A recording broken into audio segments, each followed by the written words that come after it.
ہوتی نہ اگر روشن وہ شمع رخ انور، کیوں جمع یہاں ہوتے سب دنیا کے پروانے۔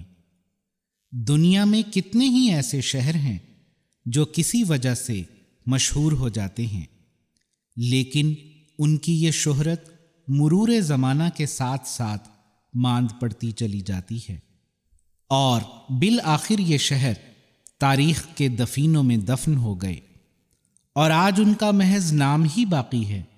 یہ شہر کچھ یوں اجڑے کہ اب جانور اور پرندے بھی ان میں بسیرا نہیں کرتے۔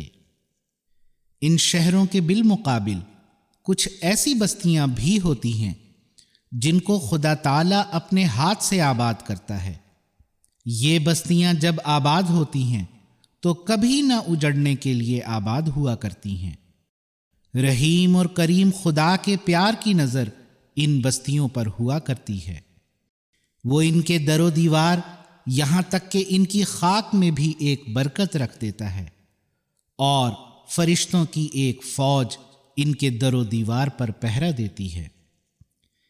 ایسی ہی اس بستی کا نام ہے قادیان دارالامان۔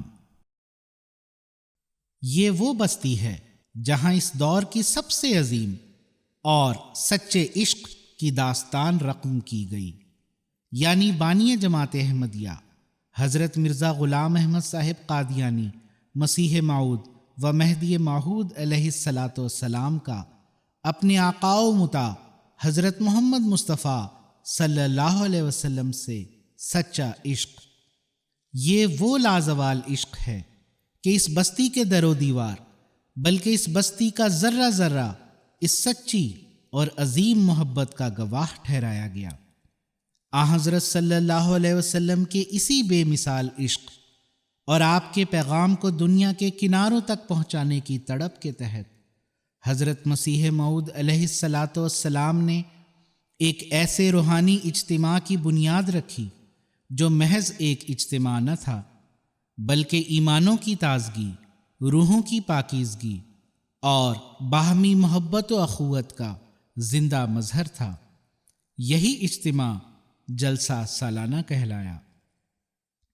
حضرت اقدس مسیح موعود علیہ الصلاۃ والسلام کے زمانے سے لے کر اب تک دنیا کے کونے کونے سے حضرت صلی اللہ علیہ وسلم کے عشاق اور پروانے آپ پر درود بھیجتے ہوئے ہر جلسے کے موقع پر قادیان میں اکٹھے ہوتے ہیں، کسی دنیاوی غرض سے نہیں بلکہ خالص اللہ اور اس کے رسول کی محبت کی خاطر سفر کی صعوبتیں برداشت کر کے اور اخراجات کا بوجھ اٹھا کر محض اس لیے جمع ہوتے ہیں کہ وہ حضرت مسیح موعود علیہ الصلاۃ والسلام کی دعاؤں کے وارث بن سکیں جو آپ نے شاملین جلسہ کے لیے کی ہیں۔ Being my first time to reach here, the feeling was extraordinary because I never expected to have this chance. I am so grateful to Allah Almighty for enabling me to come here to Qadian. It's my first time visiting the Jalsa here in Qadian. Highly spiritual for me, I must say, and Alhamdulillah.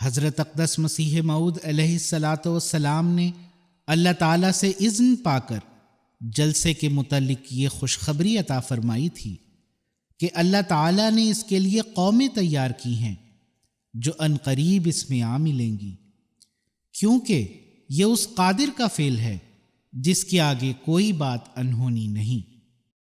پس خدا کی تقدیر نے یہ ثابت کر دیا کہ جس مبارک وجود نے اس جلسے کی داغ بیل ڈالی اور اس کے چند مصاحب جو اس جلسے میں شریک ہوئے، ان کا مقام خدا کی نظر میں بہت بلند تھا اور ان کی عاجزانہ راہیں خدا کو پسند آئیں۔ پس قادیان کا یہ جلسہ آج ایک عالمی جلسہ بن چکا ہے، اور مختلف ممالک سے اور مختلف قوموں سے لوگ اس جلسے میں شامل ہوتے ہیں۔ ہر 4 سو ہے شہرا ہوا قادیان کا مسکن ہے جو کہ مہدی آخر زمان کا، ہر چار سو ہے شہرا ہوا قادیان کا، مسکن ہے جو کہ مہدی آخر زمان کا، جس نے خدا کے پاس سے آنا تھا آ چکا، آنا تھا آ چکا، لو آ کے بوسا سنگ در آستان کا، لو آ کے بوسا سنگ در آستان کا، ہر چار سو ہے شہرا ہوا قادیان کا۔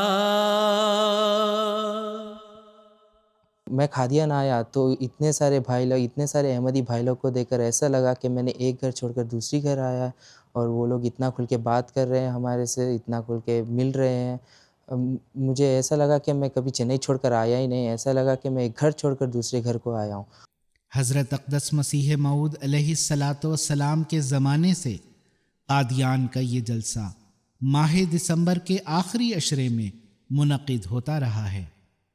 چنانچہ اس سال بھی قادیان دارالامان میں مورخہ 26، 27 اور 28 دسمبر کی تاریخوں میں یہ جلسہ نہایت ہی کامیابی کے ساتھ منعقد ہونے کے بعد اب اپنے اختتام کو پہنچ رہا ہے۔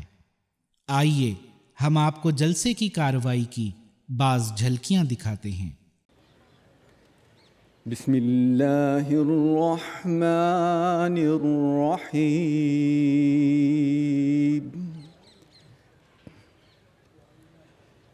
اللہ لا الہ الا ہو،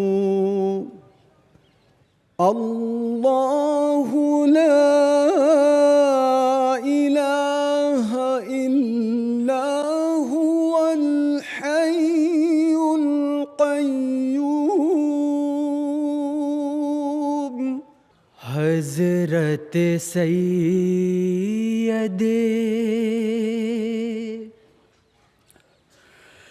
ولد آدم صلی اللہ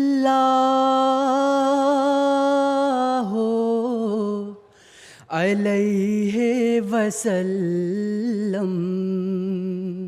لہذا تاریخ انبیاء بتاتی ہے ہر نبی کی بعثت کے موقع پر فرشتہ صفت انسان اس کی اطاعت کرتے ہوئے اس پر ایمان لاتے رہے۔ کہ مذہب کسی سیاسی جماعت، کسی قوم اور کسی ملک کا نام نہیں ہے، بلکہ مذہب کی حقیقت یہ ہے کہ وہ بنی نوع انسان کی جسمانی، اخلاقی اور روحانی حالتوں کو درست کرتا اور پھر اپنے خالق حقیقی سے سچا اور پختہ تعلق قائم کرنے کا راستہ دکھاتا ہے۔ خدا کی قسم، آج مسیح موعود کے خلیفہ کی تائید میں ایک اور زبان بولتے ہوئے ہم نے اپنی آنکھوں سے دیکھا اور اپنے کانوں سے سنا ہے۔ خلیفۃ المسیح کے ہاتھ کی تقویت کے لیے ایک اور ہاتھ کو چلتے ہوئے ساری دنیا دیکھ رہی ہے، اور دنیا کے بڑے بڑے ایوانوں نے بزبان حال یہ گواہی دی ہے کہ اس مبارک وجود کے پیچھے خدا تعالیٰ کا ہاتھ ہے۔ اسی طرح آپ صلی اللہ علیہ وسلم نے مسلمانوں کو حکم فرمایا کہ جیسے بھی مشکل حالات پیش آئیں امام مہدی کے پاس حاضر ہوں اور اس کی بیعت کریں۔ فَإِذَا رَأَيْتُمُوهُ فَبَايِعُوهُ وَلَوْ حَبْوًا عَلَى الثَّلْجِ فَإِنَّهُ خَلِيفَةُ اللَّهِ الْمَهْدِي، ابو داؤد جلد 2 باب خروج المہدی۔ جلسہ سالانہ کی اس کارروائی کو مختلف تراجم میں سنانے کے لیے رواں ترجمانی کا انتظام بھی موجود ہوتا ہے، جس میں ہندوستان کی کئی علاقائی زبانیں اور کئی غیر ملکی زبانیں شامل ہوتی ہیں، تاکہ مہمانان کرام جلسہ کی کارروائی کو پورے طور پر سن کر استفادہ کر سکیں۔ جلسہ سالانہ کی ایک برکت نظم و ضبط اور مختلف ذمہ داریوں کو ادا کرنے کی تربیت حاصل کرنا بھی ہے۔ دنیا میں کوئی بھی ایسا نظام نہیں ہے جہاں اللہ تعالیٰ کی خاطر رضاکاران کی اتنی بڑی تعداد ایک ساتھ مل کر کام کر رہی ہو۔ جہاں ایک طرف خدام و انصار کی ٹیمیں کام کر رہی ہوتی ہیں، وہیں چھوٹے چھوٹے بچے بھی ساتھ ساتھ اپنے سپرد ڈیوٹیوں کو ادا کر کے آئندہ کی بڑی ذمہ داریوں کو اٹھانے کے لیے تیار ہو رہے ہوتے ہیں۔ قادیان کے جلسے کی منفرد حیثیت کی وجہ سے یہاں صرف جلسہ گاہ ہی نہیں بلکہ مقامات مقدسہ کی حفاظتی ڈیوٹیاں، مختلف مساجد میں نظم و ضبط اور دیگر ایسے بے شمار شعبے ہیں جن میں رضاکاران دن رات خدمات بجا لاتے ہیں۔ جلسہ سالانہ کے شعبہ جات میں سے ایک اہم شعبہ خدمت خلق کا ہے، جس کے تحت بنیادی طور پر نظم و ضبط کی ڈیوٹیاں سر انجام دی جاتی ہیں۔ شعبہ خدمت خلق کے بھی ذیلی مختلف شعبہ جات ہیں، جس میں شعبہ رجسٹریشن ہے اور ٹریفک کا مینجمنٹ ہے، فائر سروسز ہے، صف بندی ہے۔ تو مختلف 20 سے زیادہ شعبہ جات شعبہ خدمت خلق کے ذیلی شعبہ جات ہیں، اور ان شعبہ جات میں ڈیوٹیاں سر انجام دینے کے لیے ہندوستان کے طول و عرض سے خدام و اطفال کی ٹیمیں رضاکارانہ طور پر خدمت کے لیے تشریف لائی ہیں، جو مختلف جگہوں پر شعبہ خدمت خلق کی ڈیوٹیاں سر انجام دے رہی ہیں۔ حضرت اقدس مسیح موعود علیہ الصلاۃ والسلام کے زمانے میں تشریف لانے والے مہمانوں کے لیے حضرت مسیح موعود علیہ الصلاۃ والسلام کی محبت بھری میزبانی ہوا کرتی تھی، اور مہمان حضور علیہ السلام کے گھر کے ہی مختلف حصوں میں ٹھہرا کرتے تھے۔ پھر اللہ تعالیٰ کی الہامی بشارت وسع مکانکہ کے تحت مکانات کی وسعت ہوتی چلی گئی، اور لنگر خانے اور مہمان خانے کا انتظام وسیع ہوتا چلا گیا۔ آج اللہ تعالیٰ کے فضل و کرم سے قادیان میں جلسہ سالانہ کے انتظامات کے لیے کئی لنگر چلائے جاتے ہیں۔ اسی طرح مہمانوں کی رہائش کے لیے دارالضیافت اور کئی گیسٹ ہاؤسز اور دیگر کئی وسیع اور عالی شان عمارات قائم ہیں، اور اللہ تعالیٰ کے فضل سے حضرت خلیفۃ المسیح الخامس ایدہ اللہ تعالیٰ بنصرہ العزیز کے بابرکت دور میں ہر سال ان میں اضافہ ہوتا چلا جا رہا ہے۔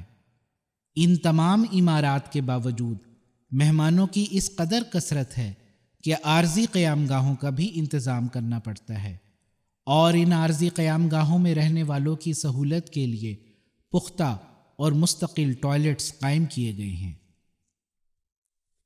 مہمانان کرام کو ہر قسم کی سہولیات فراہم کرنے کے لیے 37 نظامتیں قائم کی گئی ہیں، اور ان مہمانان کرام کی رہائش کا انتظام کرنے کے لیے 22 قیام گاہیں تیار کی گئی ہیں۔ امسال جلسہ سالانہ میں تشریف لانے والے مہمانان کرام کی سہولت کے لیے قادیان کے 4 مختلف جگہوں پر ڈائننگ ہال تیار کیے گئے ہیں، تاکہ مہمانان کرام بآسانی اپنی سہولت کے مطابق ڈائننگ ہال میں حضرت مسیح موعود علیہ السلام کے لنگر سے کھانا تناول کر سکیں۔ بیرون ممالک سے تشریف لانے والے مہمانان کرام کو حکومت ہند نے جو ویزا جاری کیے ہیں، اس کے لیے ہم حکومت ہند کا تہہ دل سے شکریہ ادا کرتے ہیں۔ اسی طرح حکومت پنجاب نے جلسہ سالانہ کے انتظامات کو بہتر کرنے کے لیے جو انتظامات کیے ہیں، اس کے لیے بھی ہم حکومت پنجاب کا تہہ دل سے شکریہ ادا کرتے ہیں۔ تعلیم و تربیت اور تبلیغ کی غرض سے قادیان میں متعدد مستقل نمائشیں قائم کی گئی ہیں۔ القرآن نمائش، اسلام امن عالم نمائش اور مخزن تصاویر، یہ سب مستقل نمائشیں ہیں جن سے شاملین جلسہ فائدہ اٹھاتے ہیں، اور ان سال ہستی باری تعالیٰ کے موضوع پر ایک اور خوبصورت نمائش کا اضافہ بھی ہوا ہے۔ جس ہال میں یہ نمائش قائم کی گئی ہے اس کا نام سیدنا حضور انور ایدہ اللہ تعالیٰ بنصرہ العزیز نے اللہ تعالیٰ کی صفت المجیب پر مقرر فرمایا ہے۔ تم امت محمد خیر الرسل سے ہو، تم امت محمد خیر الرسل سے ہو، خیر الرسل سے ہو، ہے لطف و فضل تم پہ اسی مہربان کا، ہے لطف و فضل تم پہ اسی مہربان کا، ہر چار سو ہے شہرا ہوا قادیان کا، مسکن ہے جو کہ مہدی آخر زمان کا، مسکن ہے جو کہ مہدی آخر زمان کا۔ قادیان کے جلسے پر آنے والے مہمانان کرام کو جلسے میں شمولیت کی برکات کے علاوہ مقامات مقدسہ سے استفادہ کی بھی توفیق ملتی ہے۔ پس قادیان کے جلسے کا ذکر مقامات مقدسہ کے ذکر کے بغیر ادھورا ہے۔ ہمارے پاس وہ اسلوب بیان نہیں ہے کہ جس سے قادیان دارالامان، دارالمسیح، مسجد مبارک، مسجد اقصی اور بہشتی مقبرہ کی زیارت کرنے اور یہاں کچھ لمحات گزارنے والوں کی دلی کیفیات کا صحیح نقشہ کھینچ سکیں۔ یہ ایک حال دل ہے جسے بیان کرنے کے لیے ہمارے پاس وہ لفظ نہیں جن سے اس لذت روحانی کی صحیح ترجمانی ہو سکے، جو دنیاوی آسائشوں کے مد مقابل دارالمسیح کے ایک کونے میں چند لمحے گزار لینے سے ایک احمدی کو میسر آتی ہے۔ ہمارے پاس وہ قوت بیان نہیں کہ ہم بتا سکیں کہ جو اعزاز اور افتخار اور علویت امام الزمان کے اس در پر دھونی رمانے میں ہے وہ عالی شان محلوں میں کہیں نہیں، خدا کی قسم کہیں نہیں۔ اے قادیاں دارالامان، اونچا رہے تیرا نشان، اے قادیاں دارالامان، اونچا رہے تیرا نشان، عرفان و حکمت کی مچلتی آبشاروں کے وطن،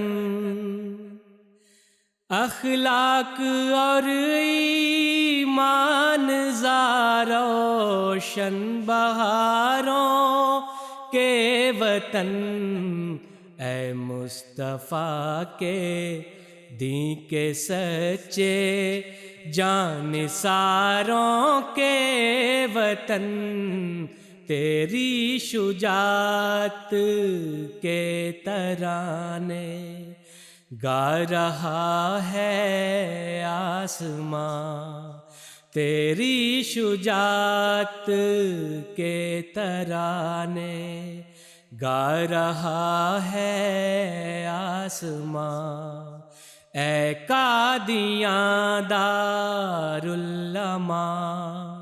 اونچا رہے تیرا نشان۔ My first time to be here, just few minutes since I have arrived here, I feel so emotional. I'm delighted, I'm happy. When I saw the Minaratul Masih, immediately I raised up my hands and reciting dua. is a very special moment for me in my life.